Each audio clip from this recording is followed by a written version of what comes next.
Good morning class 8 students, my self Manish. आप सभी का स्वागत TT public senior secondary school के डिजिटल मंच पर। तो हम लोग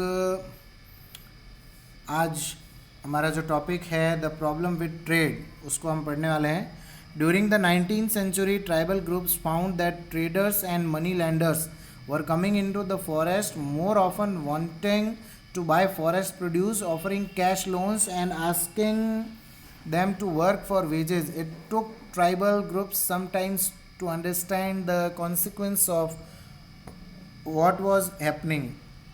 19वीं सदी तक आते आते ट्राइबल ग्रुप्स ने ये चीज़ समझी कि जो ट्रेडर और मनी लैंडर उनके पास आ रहे हैं वो फॉरेस्ट की चीज़ों को ख़रीदने के लिए नहीं आ रहे हैं, वो उनके पास में आ रहे हैं कि आप उनके लिए मजदूरी के रूप में काम करें, वेजेस के रूप में। और ये चीज़ उनको बहुत अच्छे से समझ में आ रही थी कि इसका जो असर है वो उन पर क्या होगा। Let us consider the case of the silk growers in the 18th century. Indian silk was in demand in European markets. The fine quality of Indian silk was highly valued and export from Indian increased rapidly as the market expanded. East India Company officials tried to encourage silk production to meet the growing demand. देखिए ये बता रहा है कि 18वीं सदी के अंदर India का सिल्क जो है वो यूरोपियन मार्केट में काफ़ी फेमस था और जो फाइन क्वालिटी का इंडियन सिल्क था वो हाईली वैल्यूड और एक्सपोर्ट होता था इंडिया से, और इसका बहुत मतलब ज़्यादा जो है वो वहाँ पे मार्केट बना। और ईस्ट इंडिया कंपनी जो है वो यही चाह रही थी कि किसी भी तरीके से जो है वो सिल्क प्रोडक्शन जो है वो उसकी डिमांड को बढ़ाया जाए।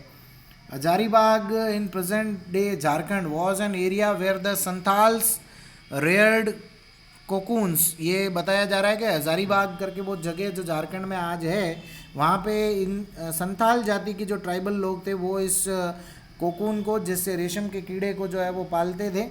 The traders dealing in silk sent in their agents who gave loans to the tribal people and collected the cocoons. और सिस्टम ये हुआ, ट्रेडर्स जो थे वो सिल्क जो डील कर रहे थे सिल्क में, वो लोन देते थे ट्राइबल पीपल को और उसके बदले में कोकून्स खरीदते थे। The Grover were paid ₹3 to ₹4 for 1000 cocoon.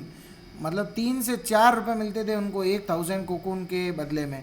These were the exported to Burdwan और Gaya where they were sold at 5 times the price. और जहाँ से बुर्दवान और गया इनको भेजा जाता था जो कि इनकी एक्चुअल कीमत से 4 या 5 गुना ज़्यादा में बेचा जाता था।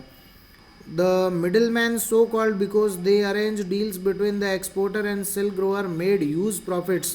The silk grower earned very little. Understandably, many tribal groups saw the market and the traders as their main enemies. और इसीलिए से जो मिडिल मैन था उसको भी ज़्यादा प्रॉफिट मिल रहा था, तो उसको ये लगने लगा कि जो ट्रेडर है वो उनके लिए सबसे ज़्यादा खतरा या दुश्मन हो सकता है। फिर अगर अपन देखें the search for work, the plight of the tribals who had to go far away from their homes in search of work was even worse. From the late 19th century, tea plantations started coming up and mining became an important industrial. Tribals were recruited in large numbers to work the tea plantation of Assam and the coal mines of Jharkhand. They were recruited through contractors who paid them miserably low wages and prevented them for returning home.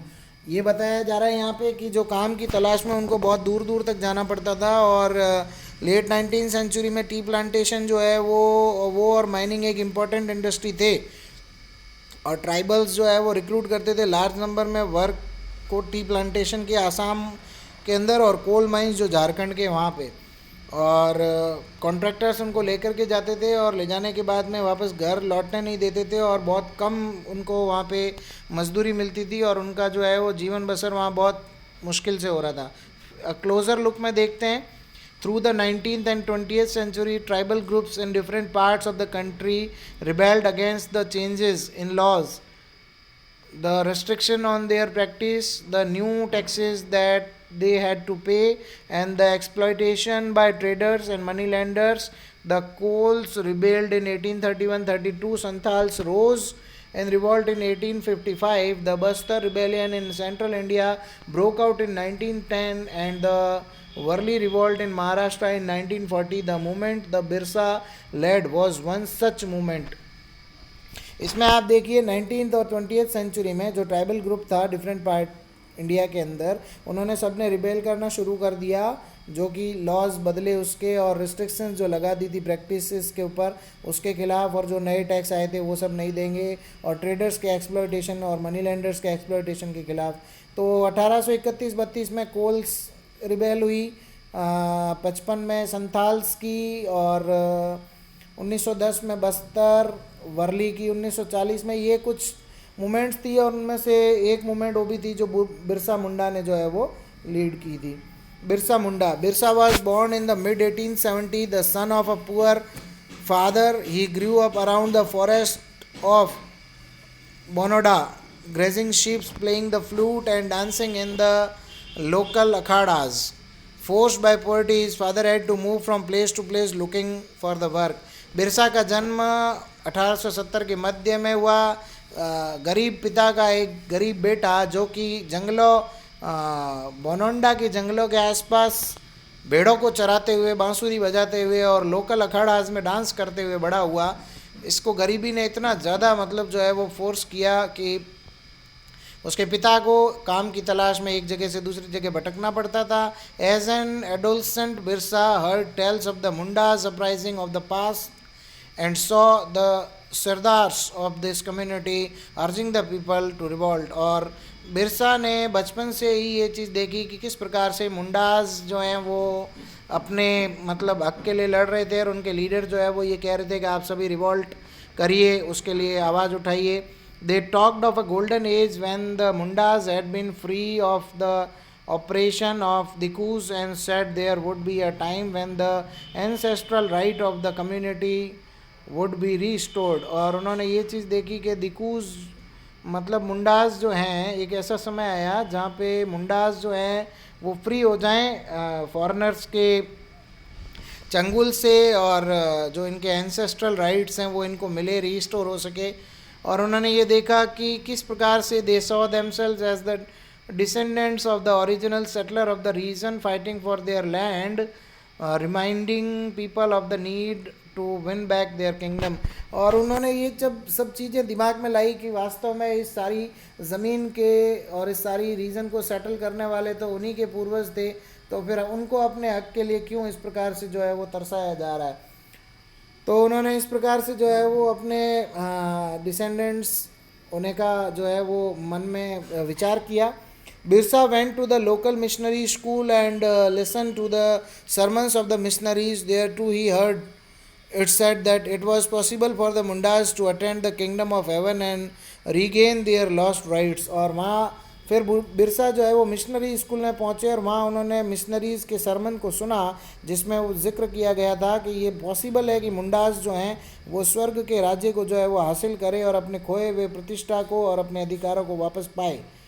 This would be possible if they became good Christian and gave up their bad practices. और ये तभी हो सकता था कि अगर वो एक अच्छे मसीही, एक अच्छे ईसाई बन जाएं और अपने बुरे बर्तावों से जो है वो पीछा छोड़ दें. Later Birsa also spent some time in the company of a prominent Vaishnav teacher. उसके बाद में बिरसा ने अपना कुछ समय एक वैष्णव प्रीचर के साथ में भी बिताया. He wore the scared thread and began to value the importance of purity and pity. उसके बाद में उन्होंने मतलब खुद को एक जो है वो प्रस्तुत किया कि वो प्योरिटी और दया के भाव के अंदर जो है वो ज़्यादा रहना पसंद करते थे वो प्रीचर. उन्होंने उनसे काफ़ी इन्फ्लुएंस थे वे. Birsa was deeply influenced by many of the ideas he came in touch in his growing up years. बहुत सारे विचारों से जो है वो प्रभावित हुए. His movement was aimed at reforming tribal society. He urged to Mundas to give up drinking liquor, clean their village and stop believing in witchcraft and sorcery. उन्होंने अपने जाति वालों से कहा आप शराब पीना बंद करें, अपने गांव को साफ रखें, जादू टोनों में कम विश्वास करें. फिर लिखा है but we must remember that Birsa also turn against missionaries and Hindus landlords. He saw them as outsider forces that were ruining the Munda's way of life. और फिर आगे भी हम ये देख सकते हैं कि बिरसा जो है वो उन्हीं मिशनरीज और हिंदू लैंडलॉर्ड्स के खिलाफ हो गए थे जो कि उनको मतलब अपने मुंडा वे ऑफ लाइफ जीने से जो है वो भटका रहे थे. इन 1895 बिरसा अर्ज his followers to recover their glorious past. He talked of a golden age in the past and Satyug, when Mundas lived a good life, constructed embankments, tapped natural springs, planted trees and orchards, practiced cultivation to earn their livings. They did not kill their brethren and relatives. They lived honestly. Birsa also wanted people to once again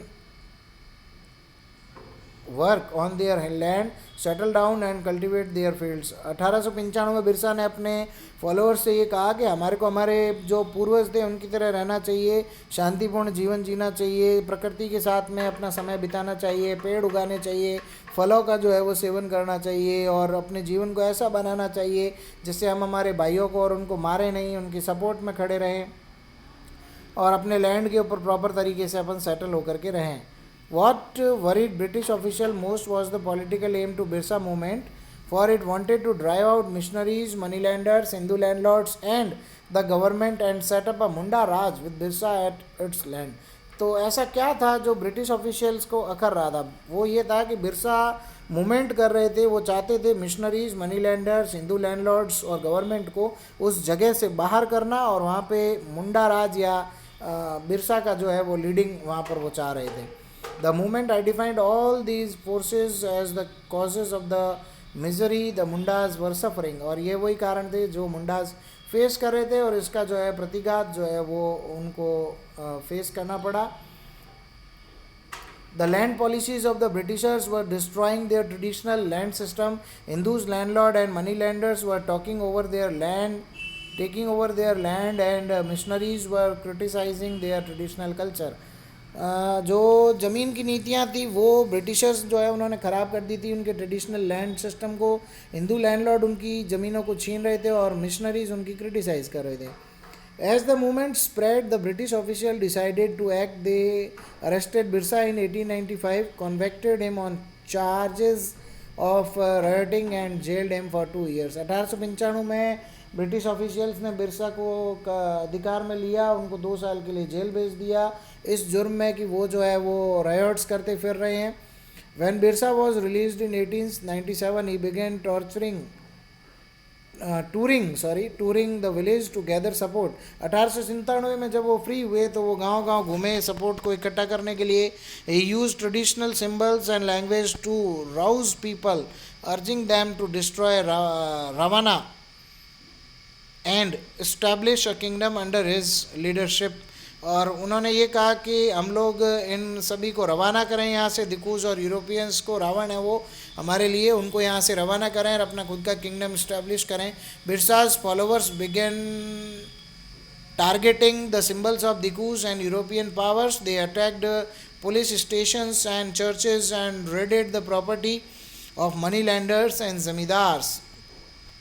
देखिए फिर क्या हुआ, उन्होंने police स्टेशनों पे, churches पे और property जो मनी लैंडर्स की थी उन पे अटैक करना, ज़मींदारों पे हमला बोलना शुरू कर दिया. They raised the white flag as a symbol of Birsa Raj. उन्होंने वाइट झंडे उठा लिए और वो सिंबल थे बिरसा राज के. इन 1900 Birsa died of cholera and movement faded out. 1900 में बिरसा की मृत्यु हो गई कॉलेरा की वजह से, हेजे की वजह से.